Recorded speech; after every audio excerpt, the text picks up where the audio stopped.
Welcome to this explainer. Look, if you think cybersecurity is all about furiously typing on a keyboard in a dark hoodie trying to hack into a mainframe, well, I'm going to go ahead and stop you right there. Before you touch a single tool or write a single line of code, you have to build the right mental framework. True professionals, they don't start with hacking. They start by looking at every single system in terms of what can go wrong, who would actually want it to go wrong, and what the ultimate real-world consequences are. So today, we're laying down the absolute foundations of that mindset. To really set the tone for what we're looking at today, think about this. Technology is hard to hack. People are easy. It totally flips what we see in the movies on its head, right? But the truth is, the biggest vulnerability in any multi-million-dollar security infrastructure usually isn't the software, it's human psychology. We're going to see exactly why that is and how attackers absolutely exploit it as we build out your foundational knowledge. Consider this explainer your Week 1 bootcamp syllabus. We're covering 5 core modules: the core security mindset, hacker types and legalities, navigating the threat landscape, the language of security, and wrapping up with your hands-on mission. Let's get into it. All right, Module 1, the core security mindset. Okay, let's dive right in. Every policy, every tool, and every attack in this entire industry maps back to one thing: the CIA Triad. This isn't optional. It is literally the absolute language of the field. It stands for confidentiality, integrity, and availability. Confidentiality just means data is only accessible to authorized people. Integrity means the data hasn't been tampered with and you can trust it 100%. And availability means the systems are actually there and accessible when legitimate users need them. Now, what's really fascinating here is that there's no single most important pillar. Context is everything. Think about it. A hospital is going to prioritize availability, right? Because if systems go down, lives are literally at risk. But a law firm, they're going to prioritize confidentiality above all else. Let's ground this in some real-world scenarios. Take a ransomware attack, for instance. When a group hits a major target, like that devastating Colonial Pipeline attack back in 2021, they often violate all 3 pillars in one go. First, they exfiltrate data. Bam, confidentiality is gone.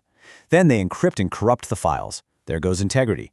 Finally, they lock the users completely out of the system, totally destroying availability.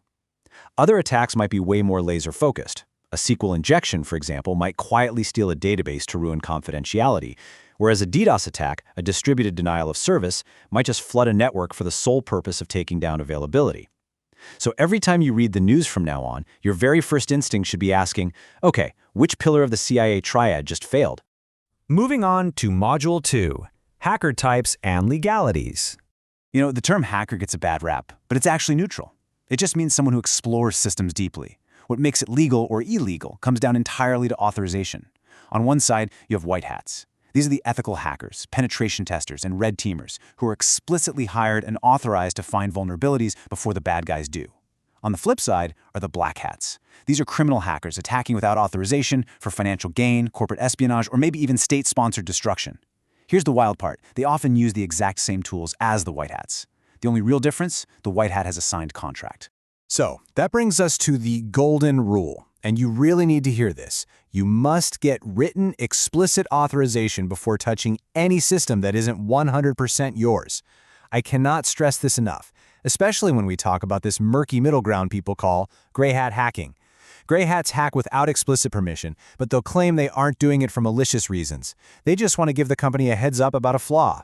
Listen to me carefully here. Under laws like the Computer Fraud and Abuse Act in the US or the Computer Misuse Act in the UK, saying "I meant well" is absolutely not a legal defense. Intent does not override the law. Always get it in writing. Let's step into Module 3, navigating the threat landscape. When we break down the different types of malware, you have to understand the mechanical differences between them.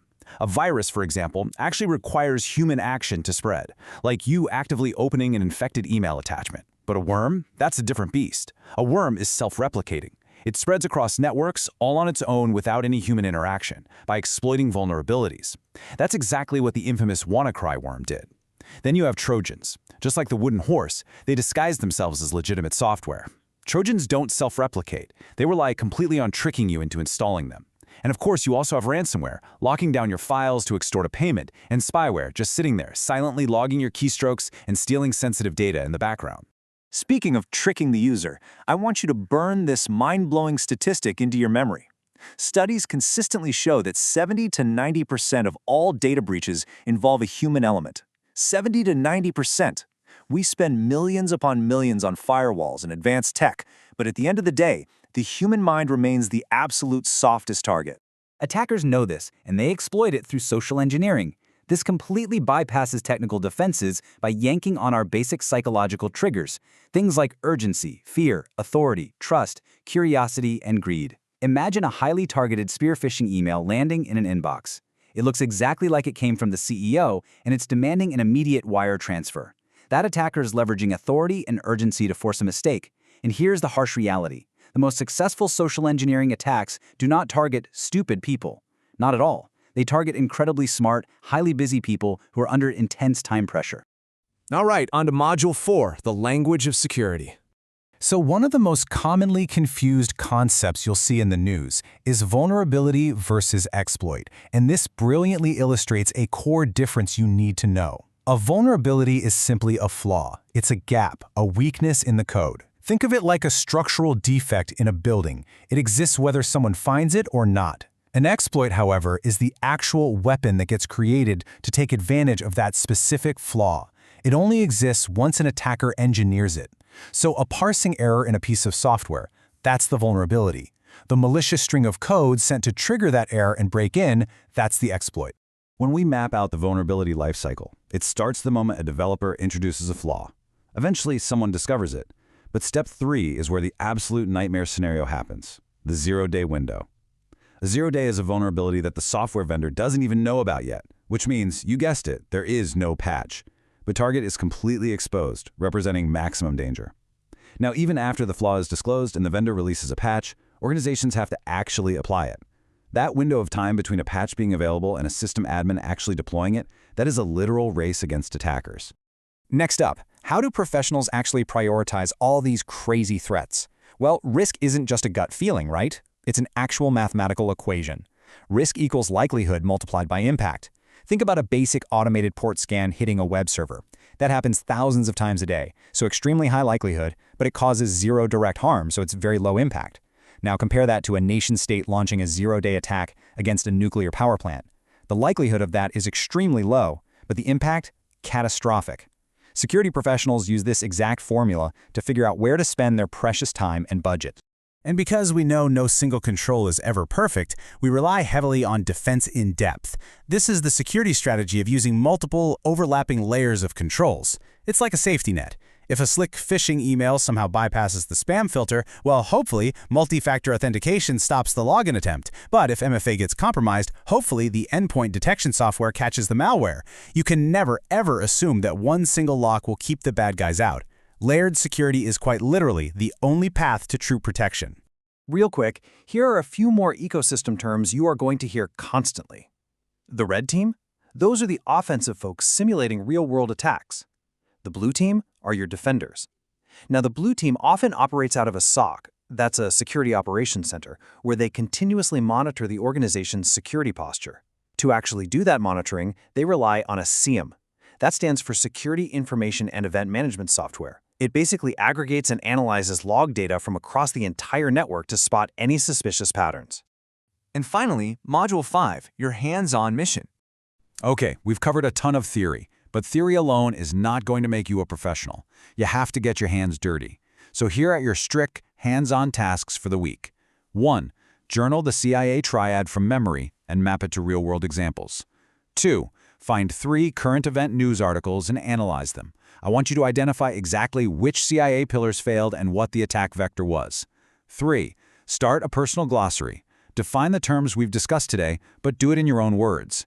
And 4. Research real social engineering audits online. Guys, I strongly advise against skipping these. Concepts you simply read about, they'll fade by next week. But concepts you actively apply become a permanent part of how you think. Now, to tackle those tasks, you need the right resources. You're definitely going to want to read Krebs on Security or the Hacker News to see how real-world breaches unfold. Check out the NIST glossary whenever you need a rock-solid, authoritative definition. And crucially, start getting familiar with the MITRE ATT attack framework right now. It is the definitive matrix that professionals globally use to map out real-world adversary tactics and techniques. Honestly, it will show up in almost every cybersecurity job description you ever read. Before we wrap, as your guide here, I have to warn you about some common traps beginners almost always fall into. First, do not just memorize the CIA Triad without understanding how to actually apply it. Second, don't skip building your vocabulary. If we get to week 5 and you don't know what a payload is, you're going to be completely lost. Third, don't just read the news passively, analyze it. Most importantly, do not underestimate legal risk. Running even a simple scan against a target you don't personally own can land you in massive legal trouble. Please, practice in safe legal lab environments only. And finally, don't move on to the next topic until you've truly mastered this foundational material. So I'm going to leave you with a final self-check question. This is to ensure you've truly absorbed the foundation we built today. I want you to think about this really carefully before you consider yourself ready for the next step. Ready? If an attacker secretly reads your files, but changes absolutely nothing, and you never even know they were there, which pillars of the CIA Triad were violated? Dig into your notes, apply the framework, and I'll see you in the next explainer.